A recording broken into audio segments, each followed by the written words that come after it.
Hi. Oh, wow, Wit. Oh, wow, look at everyone's outfits. Everyone looks awesome. Wow. Coordination. Hi. I'll quickly do a bit of introductions, then I'll hand over to you guys for your talk. My name is Aisha Hussain. I am the Exhibitions and Programming Associate at Dunlop Art Gallery.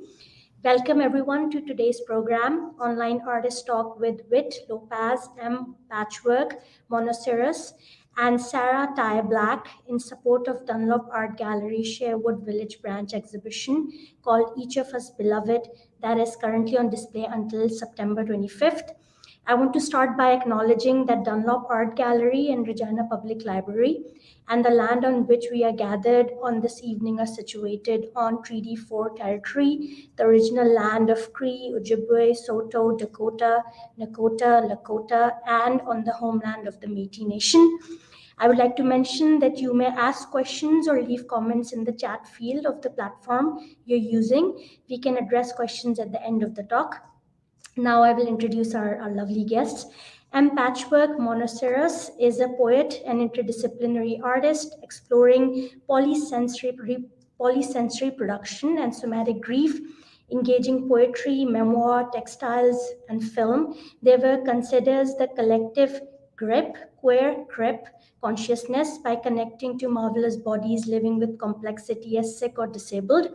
Monoceros lives and works in Treaty 1 Winnipeg, Manitoba, home of the Métis First Nation and the traditional territory of Anishinaabe, Dene, Cree, Dakota, and Oji-Cree Nations with their menagerie of dogs, cats, plants, corvids, and works in progress.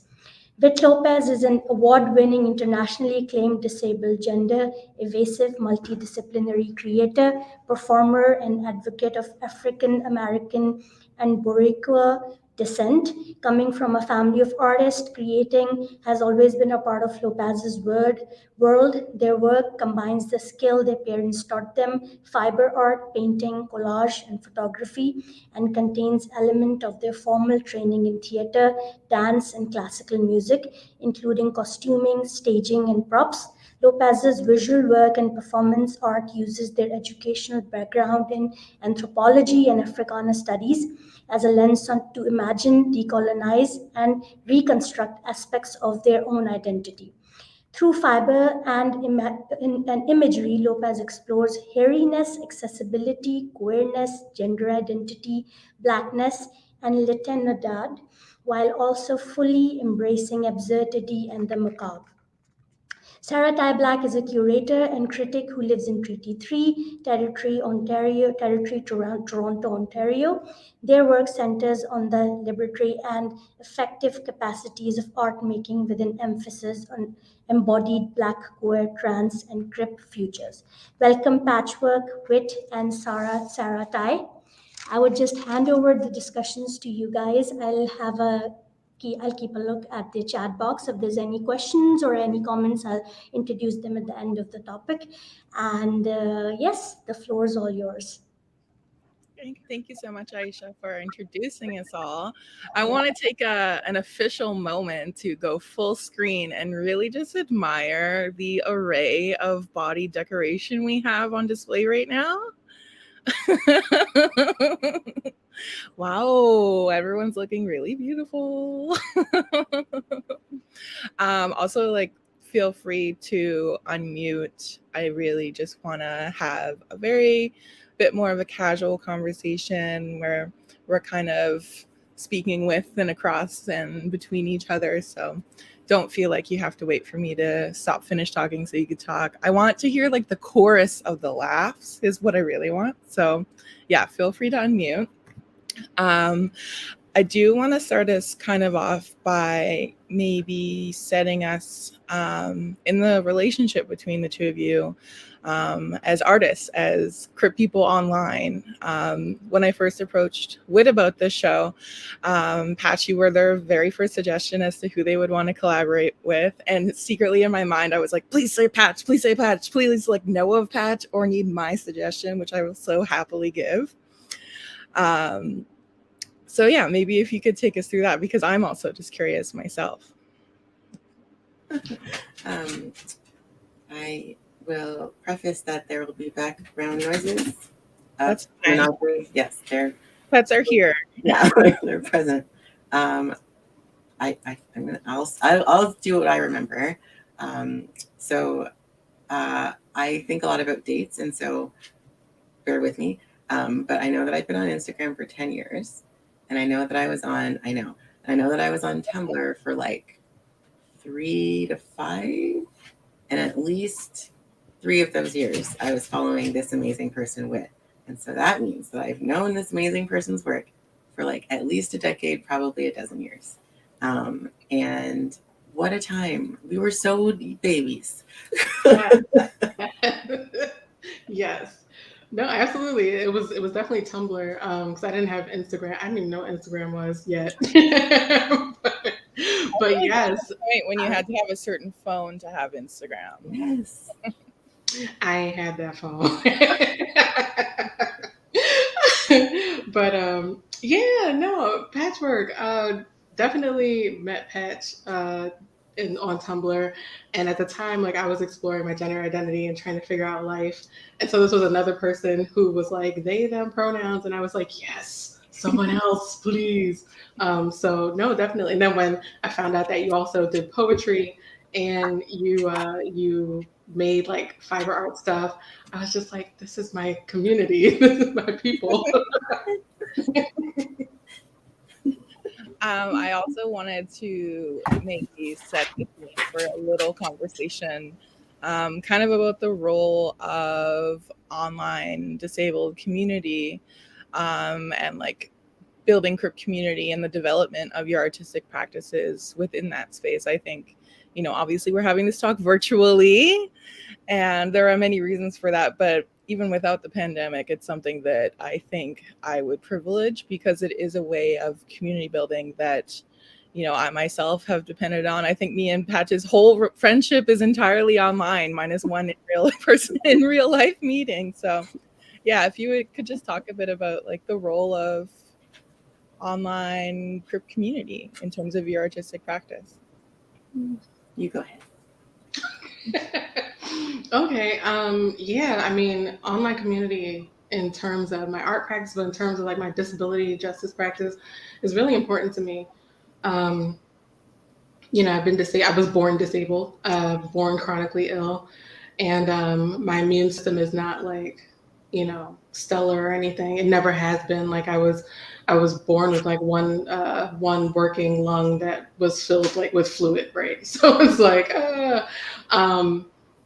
I privilege being able to be distant from people like this, like virtually, but still being able to connect and still being able to have conversations where I can say, this bothers me, or I had this experience at the doctor and it was a nightmare.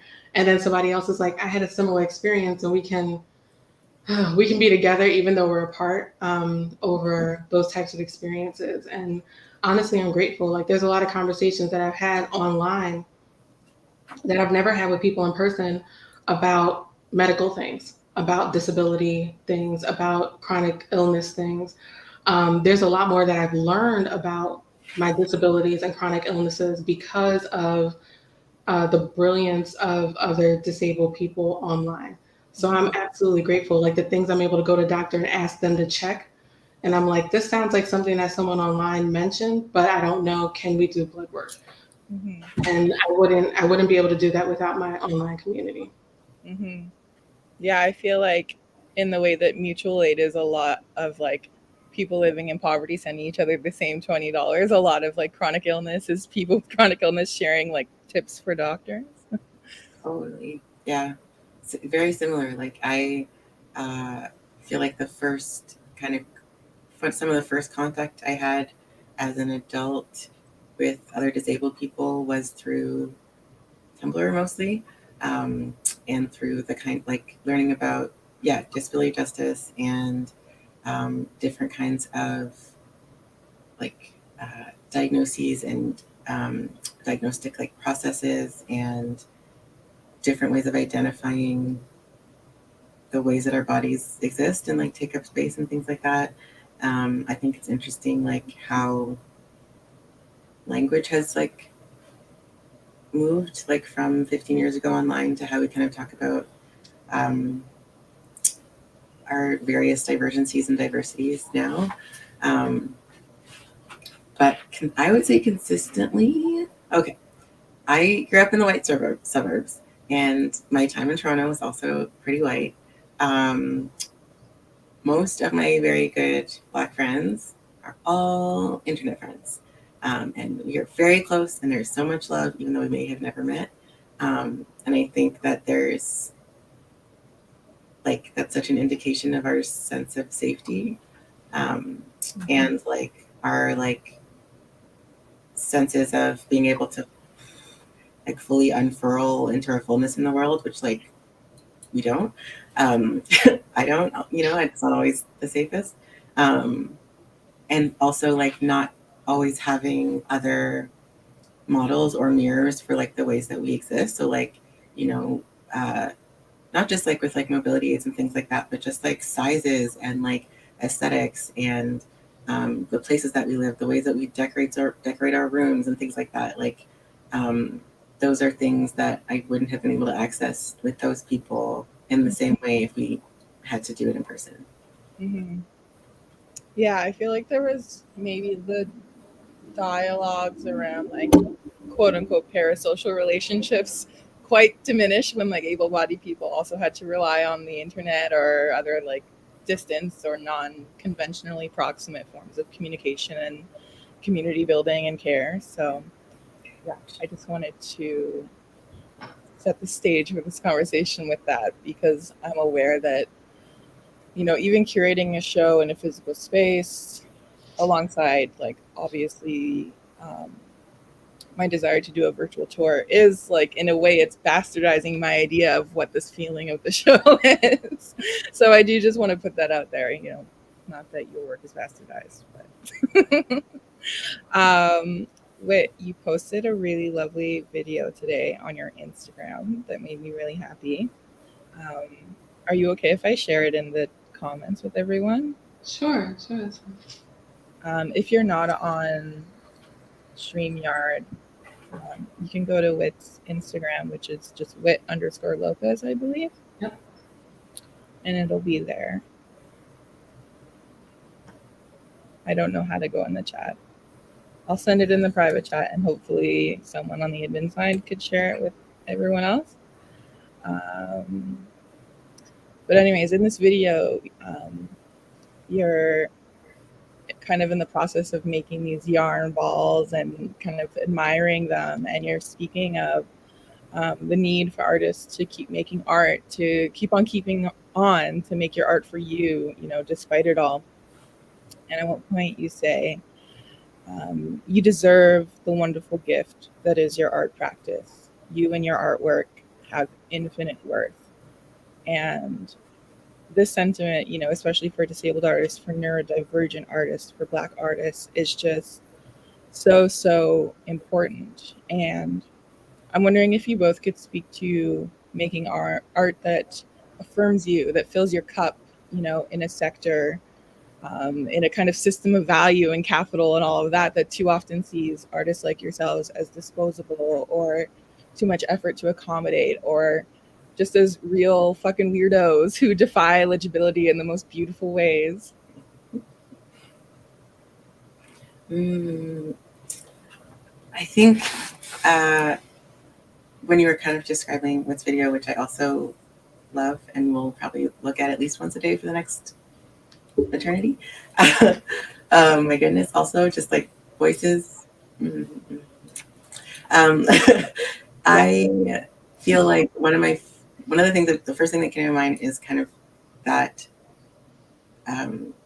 there's so much there's ableist mystery in being like an artist in gallery world or whatever. So there's, you know, there isn't really rough cuts of process, or there isn't really like mistakes or something like that, or you know, maybe we like aren't encouraged to show unfinished work and stuff like that. And kind of so much of that is deadlines and capitalism and funding budgets and things like that. And it doesn't necessarily like give the openness or give the invitation to show up to the work the way that we want to show up to the work. It's like, let's show up to the work in the way that I can sort of make it work to, you know, exist in this realm. So I have just really appreciated seeing folks' different kind of like behind the scenes, you know, posts or videos or sharings and things like that of like, oh, I did this and it didn't work, or I did this and it was great, or I did this and I can't go. I have friends that have had work in shows that they can't access the galleries because they're like there's barriers. And yeah, I just kind of like having at least a few people in your professional life that understand those like structural limitations, which has also been found online, has helped like, you know, hold my back up on like, no, maybe I'm gonna like assert this thing, or like maybe I'm not gonna like maybe put myself in this space, or yeah, I definitely think that, and especially right now with like different health things and disability things, that there's been like an encouragement to kind of, yeah, like mold self into the ways that would be most like sustainable and financial ways. But that isn't always in the best interest of my being, and it isn't always in the best interest of my pacing, and you know, access to resources and things like that. So I'm definitely having a gear shift around how to show up to the work right now. Yeah, I think me and you were having one of our many voice note conversations, and we were talking about I think the context of writing, because I write sometimes, and wanting to know like what are the projects that have quote unquote failed? Who are the people who haven't had the capacity to finish their work and aren't being, you know, there's a whole culture of like celebrating being able to show up in a very ableist and very white supremacist way that devalues even the ideation of something that could create a new world, even for that one person. And I think there's something to be said for art that refuses to be shared in that sort of way. But yeah. Agree. Sorry, I was like trying to unmute myself the whole time. No worries. Sorry about that.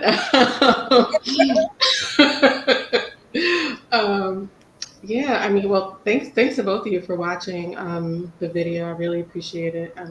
I'm grateful for the both of you, and couldn't do. Oh. Where? Oh no. Patch. There. Oh. Sorry, I think you're muted. There we go. There we go. Okay. Was afraid for a second. Was afraid. Take it over to Instagram. But yeah, you know, I'm grateful for the both of you, honestly, and the ways that you show up in the world.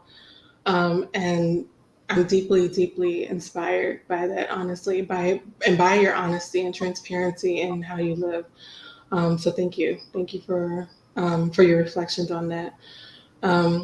As far as making affirming work, I think for me, photography, selfies, with a tinge of performance art are probably the most accessible way for me to make work that engages multiple aspects of my art practice. So it engages like acting, right? And engages my photography. It engages fiber art, engages like makeup practices and costume design and everything. Because there's a lot of moments where I can't actually leave the house. And I can't actually like be on a stage somewhere, or I can't, you know, do this thing or do that thing. Or like I've had performances where I've been on a stage and then like right after the performance have like an asthma attack, like have to be rushed home or rushed to the hospital or something. So making work that affirms me looks a lot like photography, what I like to call like performance photography. Not photography of a performance on the stage, but like where the performance is encapsulated in the photography itself. so that I'm not having any breathing issues. Or if I am, the audience can't tell because it's a snapshot of a moment. But then afterwards, I take something to like calm my lungs down, right? Yeah. Like I don't have to expend myself going all the way to a theater or trying to get in a car or a bus, a plane, a train, whatever, to a place. And I can just, if I feel terrible after I took those photos, after I put that makeup on, after I whatever, I can go lay down. Lay right in my bed, lay right on the floor, on the couch. It doesn't matter. But I can make art that is accessible to me. I can make performance art that is accessible for me. I can do performances that are accessible. And I don't have to beg anybody to be on display or on a stage or in a gallery or anything, I can just put it up on social media. And so social media has been like really, I feel like a blessing a little bit when it comes to putting out things around my art that other places won't. Like you said, like spaces are inaccessible a lot of times, galleries are like, well, here's our access information. We have 80 steps to get inside. It's like, interesting. Like, that's not helping me. Here's our accessibility information. We're in hell. You're not. Come anyway.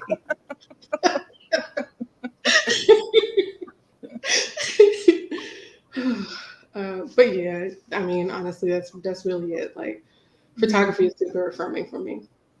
Mm-hmm. Yeah, I hear that, and I feel like a large part, like I'm not an artist, but as a curator and just like a person living in the world, a lot of like what gets discounted is the work that is not necessarily accessible that goes into showing your work or coordinating your work or the shipment of work or any of those kind of administrative tasks that, for able-bodied people, it's kind of just annoying. But for us, it's like taking a rest day so you can pack your work or anything like that. It's, I wish there was more consideration given to that. But yeah, in terms of the show, in terms of titling it Each of Us Beloved, because I am corny and I love it, I really did want to get to the heart of that exact same kind of affirmation and witness work, as I call it, and I'm sure that many other people have called it before I called it that,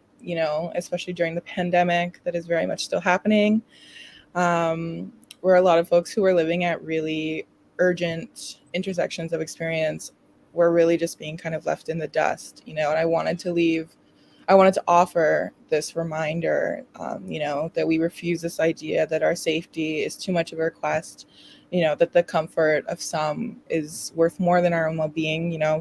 I see that refusal in your self-portraits, Wit. I see that defiance in your textile work, Patch, in centering yourselves and these sort of practices of self-soothing and self-determination, which was, another aspect of both of these shows that I really wanted to get at when there's sort of a neoliberal productivity-ness being applied to wellness and self-care practices. And I wanted to take a look at practices that refuse that, So I was wondering maybe if you could speak a bit on any of that in terms of centering yourself in your work, whether in terms of your image or your process, or it being perhaps a modal of self-healing, and self-regulation, things like that. So I find that there's a lot of affirming in discovering textile processes for me. Like, so kind of when I was kind of first learning things, there's like definitely, even though some people don't want to admit it, I feel like what you get this too, that there's like a hierarchy of like fiber crafts, textiles, and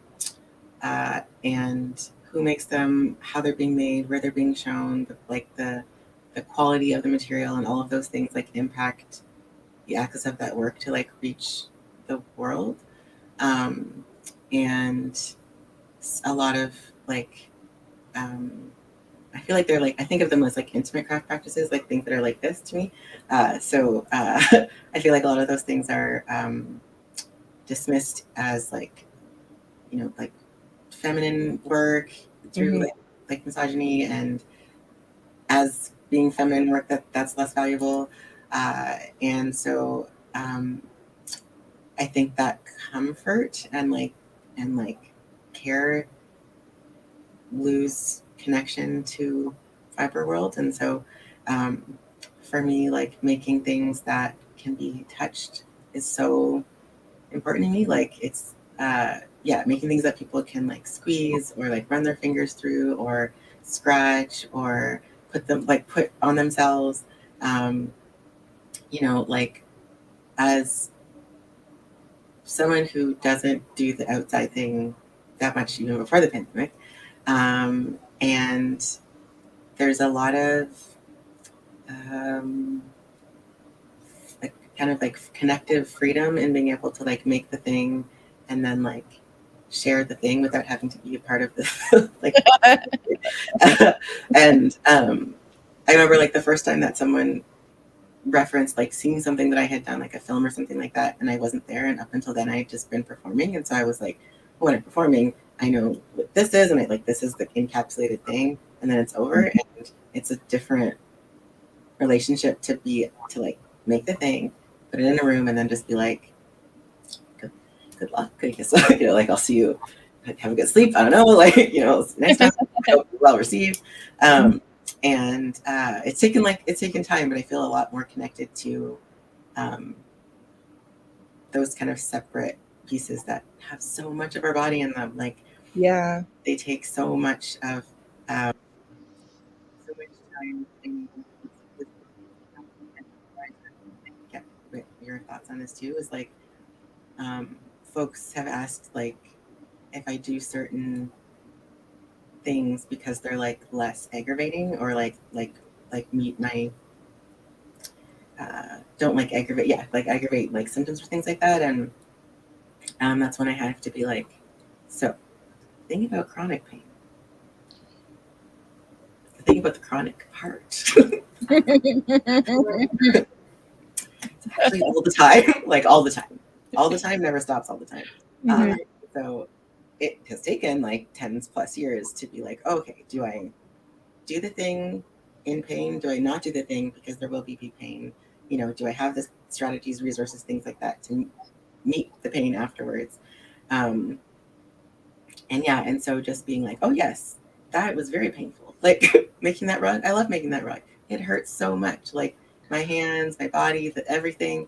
But I also am just like in love with it. Like I love the sound of making textiles. I love the like knots. If you know me about knots. I just really like on a tangle of thread and just like sitting with it for weeks at a time and finding them. Who knew I was autistic? But same. But I feel like just kind of building a relationship to supporting myself to be in pain with everything, to be unwell with everything, and have the work or the writing or the performance or whatever be in relationship to that reality, as opposed to being like, yes, I'm in pain all the time, but you can't tell. I can tell. So you should. That was my first thought when I saw Down the House Sit, the rug that's installed in the gallery on the table. I was like, oh wow. And then my second thought was, that must have hurt. Yeah. It was like, it's such like a obviously like tactile practice, and you know, just in terms of like your work, and especially your work in the show being touchable and functional, like you can wrap a blanket around you, and that feeling of like, oh, like their tactility is in this and now it's on me, and what's like my tactility and your tactility are going like this. It's like a very nice intimacy that is from a needed and full of care distance. So and our work gets to be our work. Me and Wit's work is doing its thing, even though we haven't been in person yet. Exactly. I love it. Yeah, I I feel like you mentioned work centering us and our experiences. Is that correct? Okay. Just making sure, No my worries. mind worked. Yeah, I like how my camera just like did this weird thing. Anyway, yeah, I mean, I think my self-portrait photography it's important to me personally as a Black trans person who's like visibly gender nonconforming because of the amount of disgust I have experienced from people where they look at me and like their face is just like, oh, like their whole body recoils, or they're just like, that's unacceptable. That's gross. Why would you come out the house like that? You know, all the things that people say to you because they think they can, or they think it's okay because they feel like if you're this amount of socially unacceptable, no one's going to come to your defense when I say these terrible things to you. So I'm just going to say terrible things. And a lot of people do it. A lot of people do it. And they think it's like cool or whatever. And I'm just like, do you feel better now? Like you feel good about yourself? Or, I don't know. So when I take these photos, a lot of times I add, ridiculous clothing, ridiculous makeup. I do things that people don't like, right? Like I highlight the fact that my eyebrows connect a little in the middle, or I make them more bushy, or I, curl my mustache or something. Things that people like, they already don't like these things about me. These are things that people go to the salon to get removed, or they go, do all these other things because they hate that about themselves or whatever, or they hate that about other people. And so when they see it on me, they feel the need to be like, that's disgusting. And so a lot of me taking pictures of myself is to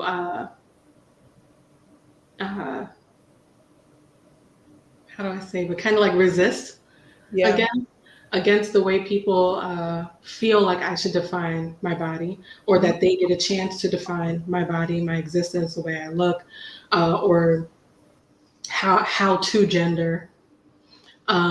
Yeah. So for me, it's rebellion against that, and it's like, you don't like it, here you go again. You think it's ugly, look at it again.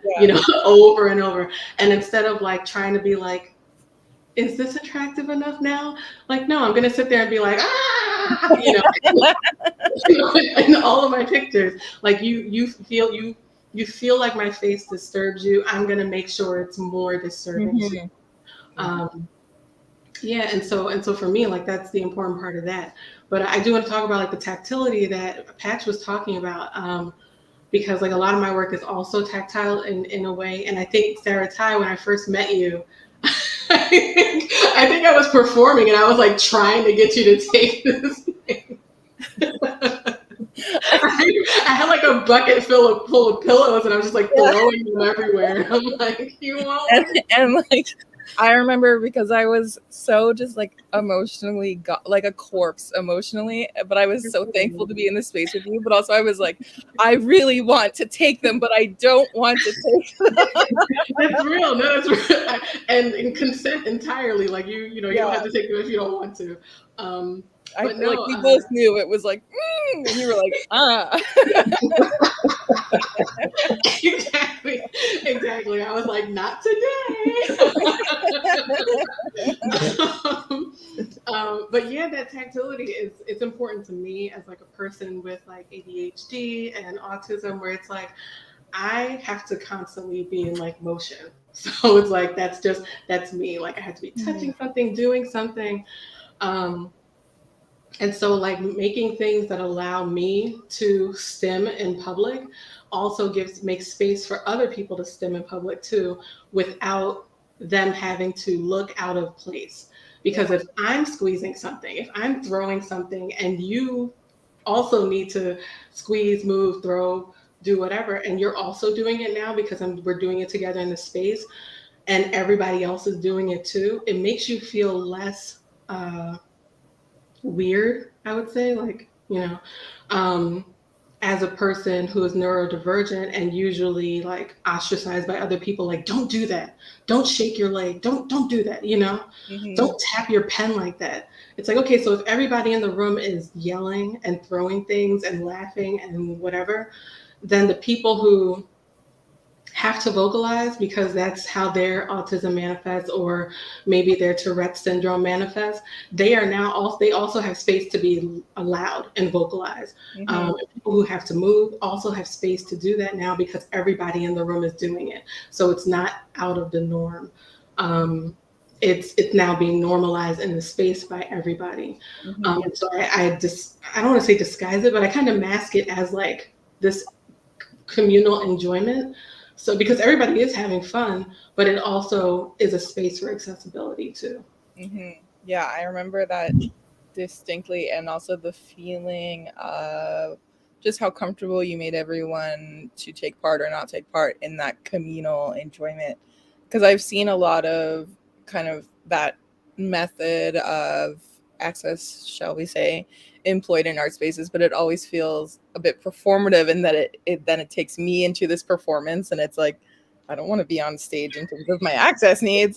And it was like, it's very ironic that in your performance, it was a very non-performative action of care. So the other thing that I also want to touch on is like the feeling that you were talking about in terms of being yourself even more so than you already are as an act of defiance. You know, when I think I said this to you in a Zoom maybe, but like when I see you do post for me, I'm like, yes, there it is. Love it. Eating it up. Delicious. Chef's kiss. It's like, you know, in terms of what you were saying in the very violent ease through which people enact harm on you, essentially, I just love this method of art making and self-making where you're essentially saying, I am worth protection. I am worthy of protection. And what's more, I can amp it up. I can amp up the ways through which you think I'm not worthy of protection, and still I'm worthy of that, you know? And I think that, you know, something that I reference kind of obliquely in my curatorial text, it's a journal entry. I'm going very cash for the show. I'm in my bed. I'm moving around the computer like this. I have nothing more to give in terms of performing professionalism. So this is where we're at. But in the curatorial text, I kind of reference how my thinking and my strategies in curating these shows was based on the physical and emotional feeling of comfort and safety that I had when I actually met Patch in person last winter. And I wanted to expand that feeling into a show, you know, beyond even having to like extrapolate it into like academic language or anything that is more conventional and thus based in like a sort of ableism of having to translate things. You know, I wanted to center that exact feeling in a space, you know, in the relations between the works, whether it was virtually or in person, and just the way we're communing in every aspect. I'm chasing the high of that feeling, you know, and a large part of what I want to call, and I hope it's not overstepping to call it this, is the sort of life-giving capacities of your practices. Because I see both of your work as sharing with us this dynamism of feeling, you know, it's all these things that we're mentioning. It's rebellious, it's defiant, it's refusing, but it's also so joyful and winking and tender. And I hate to say soft because white queers have ruined it. They've also ruined tender, but it is soft. It is literally texturally soft, and there's a real tactile comfort to that. I know you know.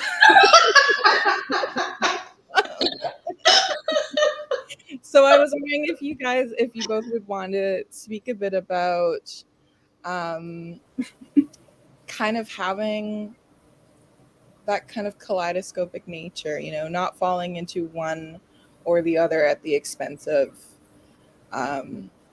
witnessing yourself, if that makes sense. Something you said, Wit, about like recognizing the thing that feels repulsive to the world and then like amping that up. I feel like pretty early on in life, I was like, oh yeah, I'll never not look like, I can't pass for much. Like, it's like, I don't not look super queer. I'm obviously Black. Like, it's like, there's just like, after a while, the kind of cosplaying normality isn't serving any, I mean, it wasn't really serving me before, but it felt like it was, for safety. But after like realizing that no matter how hard I try to cosplay that, like, my essence is just not gonna work in certain boxes. And so, yeah, I think that kind of like I don't know, like self, like ballooning or something, like animals. My brain just went because there's lots of. It's fine. Also, like, the hand motions are what I want. Like, that's actually what I want. I'm getting it. I'm understanding exactly what's happening. Yeah, Wit.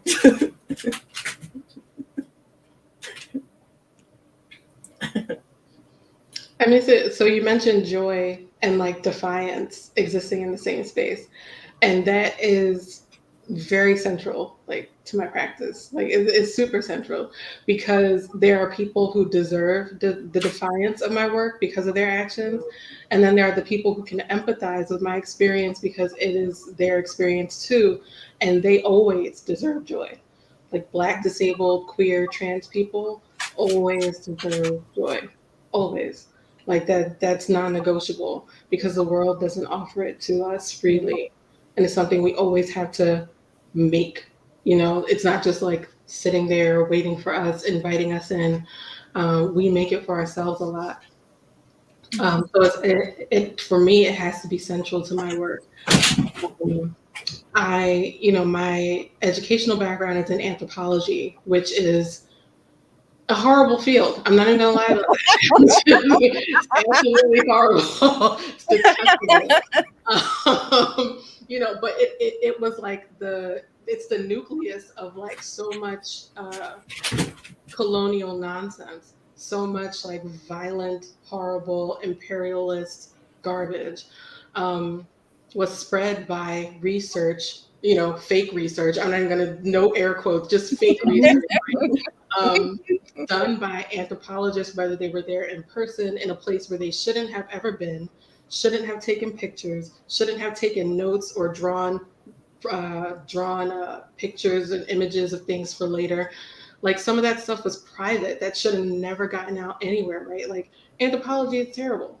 Just gonna put that out there. I mean, there's a lot of anthropologists of color who are actually changing the field, and they are doing amazing work outside of the terrible stuff that's been done, and they see themselves as creating a new legacy for the work that they are doing, and not continuing the legacy of violence.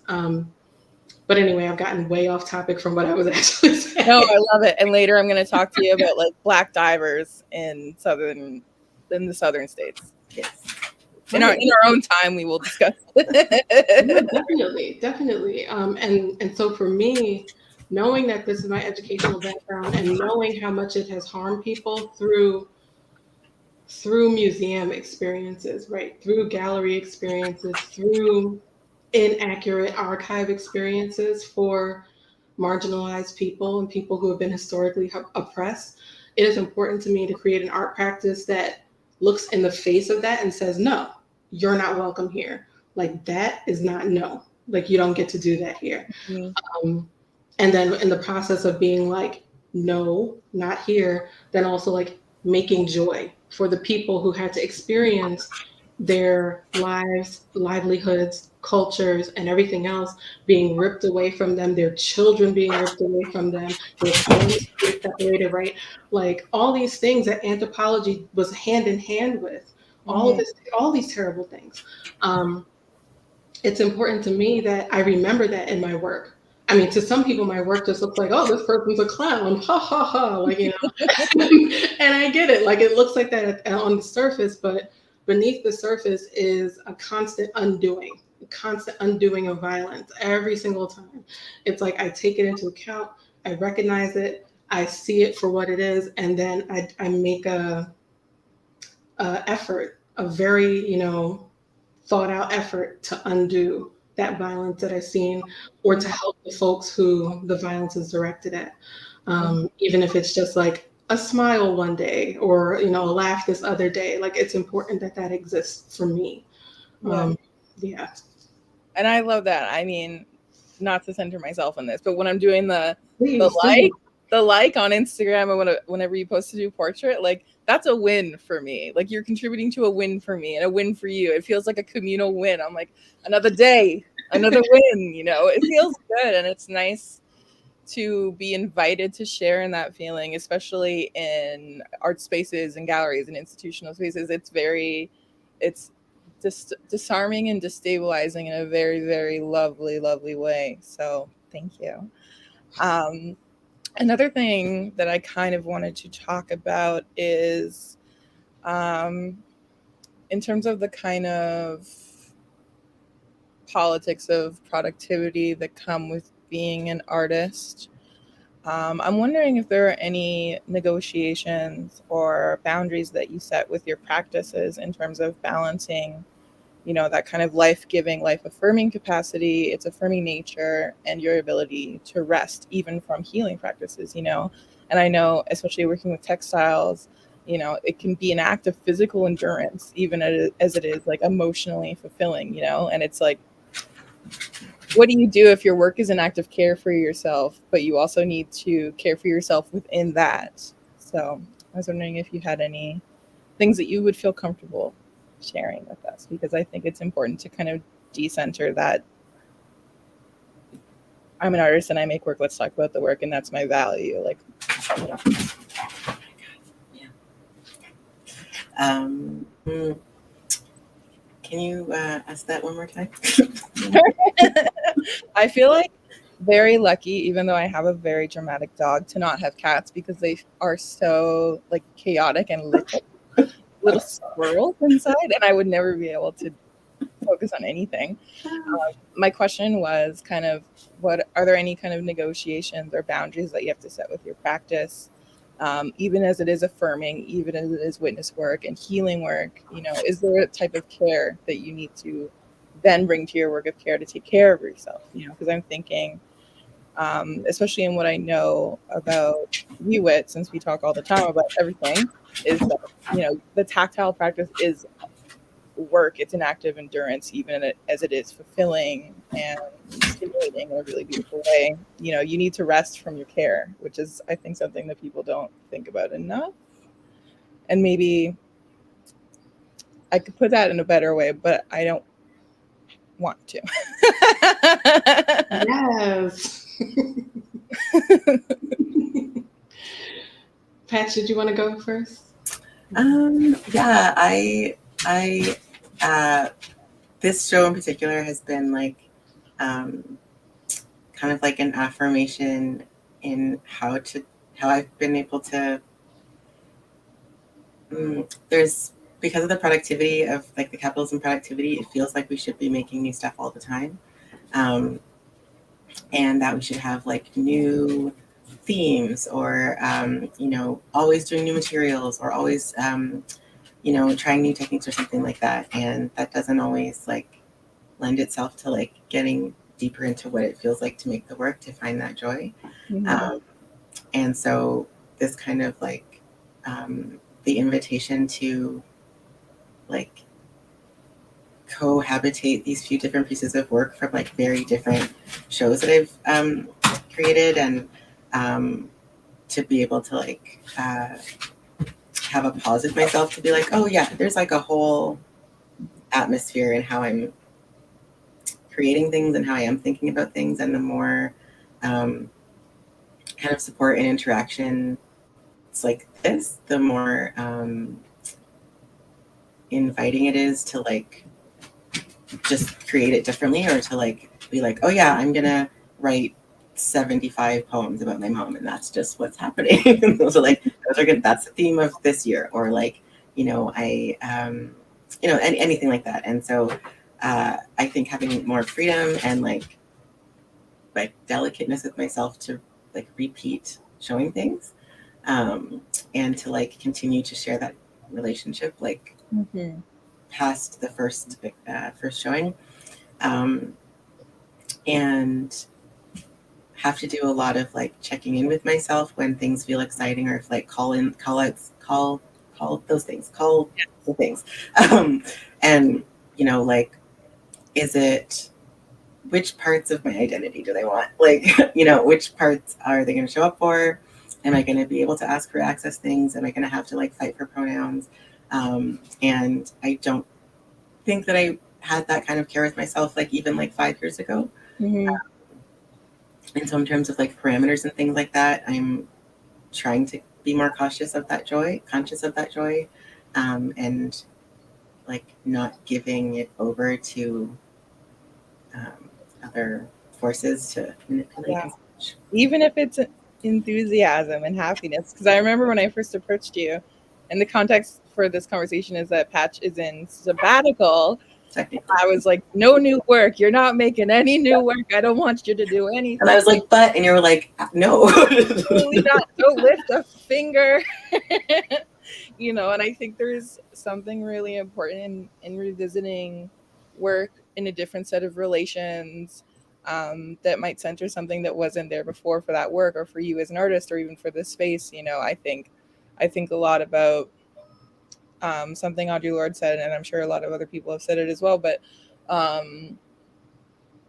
this idea of continuing the work that came before us. And I think a lot about how this emphasis on new or new work, producing new work, is totally at odds with that philosophy, which is, you know, how we work towards liberation. You know, it's not individualistic. You know, it's not kind of an ego project. It's a returning to things as we've made them in aims of freedom, essentially. But yeah, sorry, but I'll let you speak. Oh, I thought Patch was I'm like, okay, yes, Patch, yes, please continue. And then I saw the little microphone thing. I was like, or not. Let me get myself together. Could you repeat the question, please? Sorry. Also, the idea of you saying "let me get myself together" while you're in this astounding outfit is really funny. Essentially, I'm just asking about any kind of, if you feel comfortable answering, of course, any kind of negotiations or boundaries you have to set with your practice, even as it is affirming, even as it is a modal of self-healing, because it also becomes tied to a certain type of not cycle, not web, like essentially value process. And I'm wondering, how are the ways that you establish care for yourself, even within these things that are themselves acts of care? Right.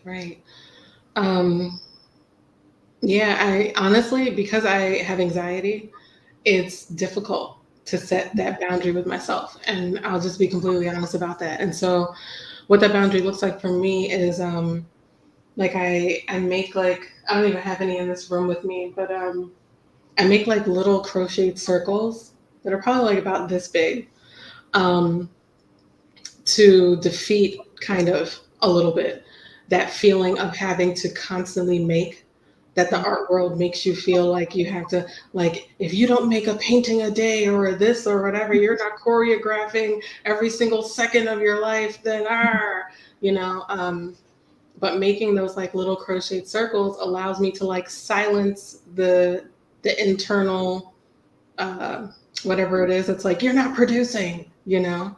Mm-hmm. While also kind of just, I can look at it and be like, oh, I made a thing, even if it took me, you know, it'll take me like a minute to make it. Mm-hmm. So it's like, okay, that's the thing I made for the day. So that way it's not taking up my time, it's not exhausting me, it's not like putting me into like all this pain. Yeah, and I get to like say, well, I did a thing, so whatever. And that's like a little bit of a boundary, I would say, that I have with myself, so that I'm not constantly like producing things and making things and like hurting myself. And honestly, like there are some projects that I've done where like afterwards I was down for the count for like 2 weeks. Yeah, like experiencing post-exertional malaise is big for me. It's very big for me. And it shows up in all the worst ways: joint pain, back pain. It feels almost like the flu sometimes, like for no reason. Like I won't actually have the flu or anything, but I have like a runny nose, sore throat, headache after, doing a performance or doing a show. So yeah, I have to definitely have to take that time to rest. So it's like, even if I do have to make a little circle, then it's like, okay, well, I'm making it while I'm under the covers in bed. I love that, because you're also someone who, like, working alongside, I wanted to make sure I respected your capacity, because you're also very eager to create, and it's like, I don't want to stifle you, but at the same time, like, you don't need to do, I don't expect you to do anything. Real. That's real. I wanted to add to, like, doing that kind of thing of like making a little, like, like a tapestry for myself, or like making someone like a little something that's kind of in between these like capital A artist vibes, like, and just remembering that like my sewing machine or my needles or my whatever like doesn't belong to production. Like, it doesn't belong to, it's like they're work materials, but they're also like things that I would be in relationship with if I wasn't like capital A artist. And so kind of doing those sorts of things that like, yeah, just bring me into that like engagement with that piece or that machine or whatever, that's outside of showing anybody or talking about it, or even like thinking about it as a future exhibit type thing, is a bit of that sort of like soothing of the edges of it. I'm just typing in this chat and trying to talk at the same time, real stealth, and I can't. I only have one lane in my brain. Yeah, and something that came to mind when you're talking about that is the fact that so much of your materials or knowledges are passed down from your family, and how that is a really grounding way to remember exactly what you're saying. I'm wondering if either of you have questions for each other. I feel very selfish in asking you questions when you are people who have your own history and your own, thoughts about each other's work and have had such for a very long amount of time. So, but no pressure, but just if you have questions for each other or thoughts. What is something that you're touching that makes you really excited right now? Right now? Or like in this season, in the summer? Oh. I was like, the only thing I'm touching is the desk.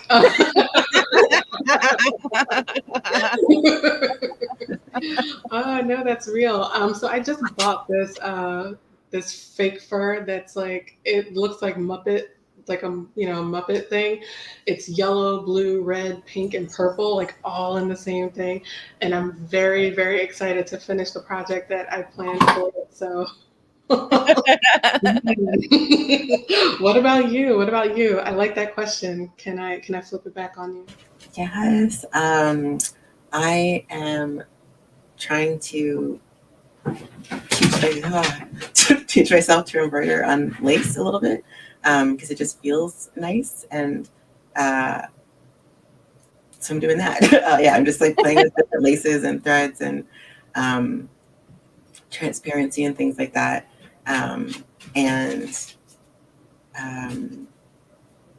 Like just seeing what less dense. Oh, she is really going for it right now. Yeah, like kind of like a lot of my stuff is like 15,000 colors and like a lot of textures and just kind of like how my brain works. And so yeah, trying to be like, I'm gonna do this one color right now and just play with that for a bit.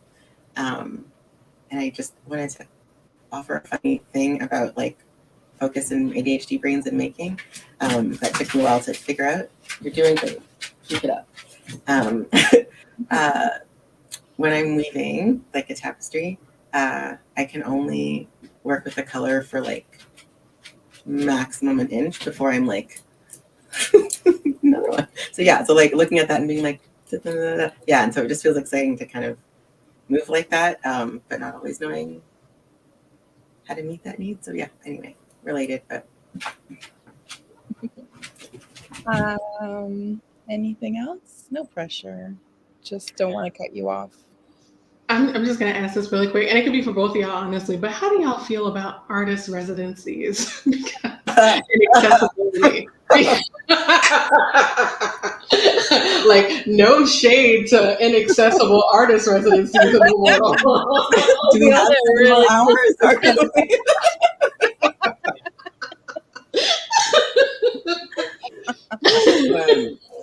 I have thoughts on residencies. You, Sarah-Tai?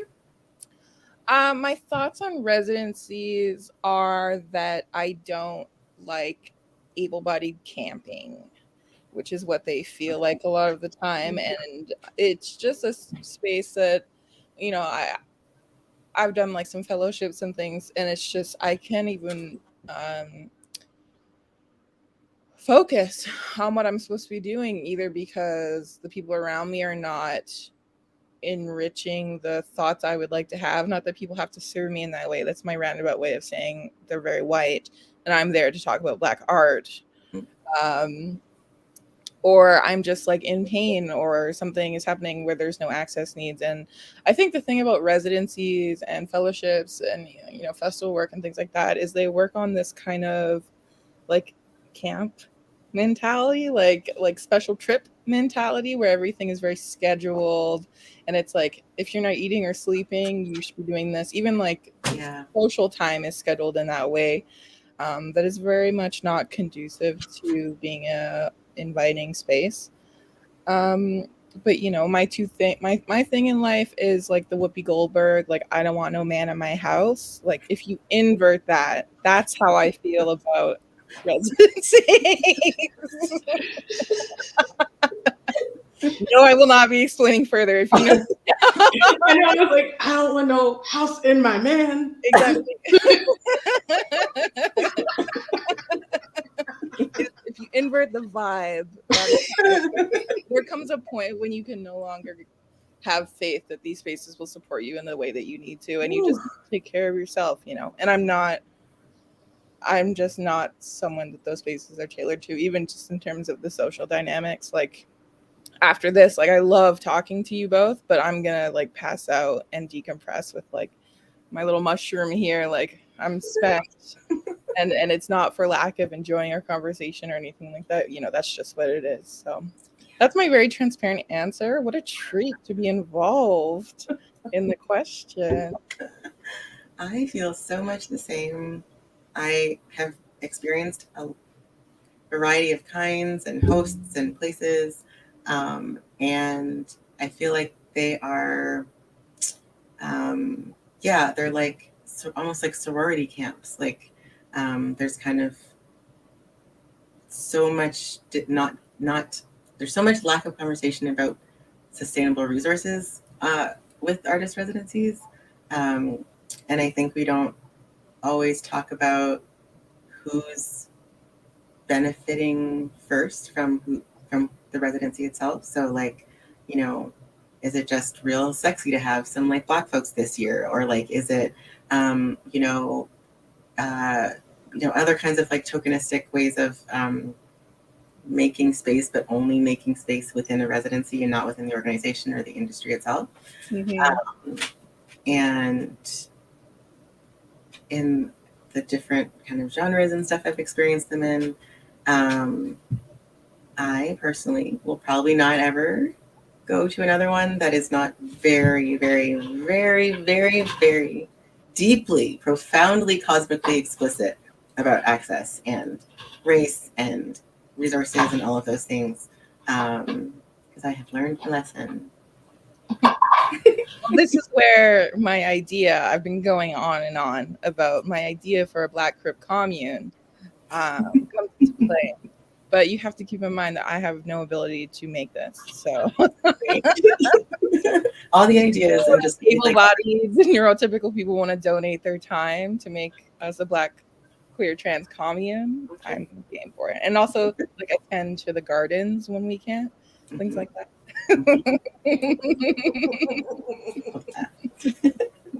Good question. And yeah, I also want to ask you about grants, but I feel like that's like similar and different and a whole other thing. But I feel like, you know, just thinking about it. No, that's real. That's real. So I have this like workshop that I do called Grant Writing with Anxiety, and it's specifically for LGBT artists who have anxiety. Because I noticed that there's the language in a lot of grant applications, like incites anxiety in people, or like triggers it incites anxiety in people that don't have an anxiety disorder. So then for those of us who do have anxiety disorders, it makes it like worse. And so we're sitting there, we're irritable, we're like, and we end up like counting ourselves out before we even do the application. We'll like look at the application and be like, oh no, they used the word rigorous. This is not me, gotta go, you know? And so when it comes to grant applications, I'm very anti-grant application, but I also teach people how to do grant applications and how to manage their anxiety in the process, because there are questions that specifically trigger that. And I think that a lot of places that have grants for artists purposefully put those questions into these applications so that the artists are their first selection committee and tell themselves no before the actual selection committee tells them no. Yeah, like I'm very much a supporter of no grant application and give artists money, because artists deserve to live and make art and be happy. Agree. The sign. I feel like I clued in maybe like a few years ago that like I obviously like the language of professionalization is very much a thing that we're all aware of, but the fact that you could be reading something, whether it be like a grant application or a call or something, and the fact that what is said could not be meant what is meant, like blew my mind. I was like, but why would they say it? Totally. So yeah, I think that maybe that is a good place to end. I want to be, give us space to talk, but also be cautious about our capacity. I think Aisha says that we don't have any questions in the comments, which is all right with me. So yeah, maybe we'll wrap it up there. I do want to thank you both so much. I feel like not only have you shared your work, but you've shared so much more than that, and I'm really grateful for that. Not only in terms of like the show, but just in the way it has really just been a lovely experience to move and think and laugh and joke alongside like your work and your values and things like that. So it's something I really treasure, and which doesn't happen too much, unfortunately. But yeah, thank you for sharing your work and your time and your thoughts and everything. It really means a lot to me. Oh my God, it's like we're on The Masked Singer. The hat said good night. This was so lovely. Thank you. And of course, thank you to everyone who tuned in. In my mind, it's just three of us, because that's how it is in the thing. But thank you all to everyone who's tuning in, or tuning in at a future date when you have the spoons too, or just even thinking of us. Thank y'all so much. This has been fun. Thank you so much, guys. It's been a great learning experience for me as well. I just would like to share that if you would like to find out more about our events, including how to register, you can check it out on reginalibrary.ca, Dunlop Art Gallery, or find us on Facebook, Twitter, or Instagram. Once again, thank you so much. It was an amazing talk. I really learned a lot. Thank you so much. Thank you. Bye.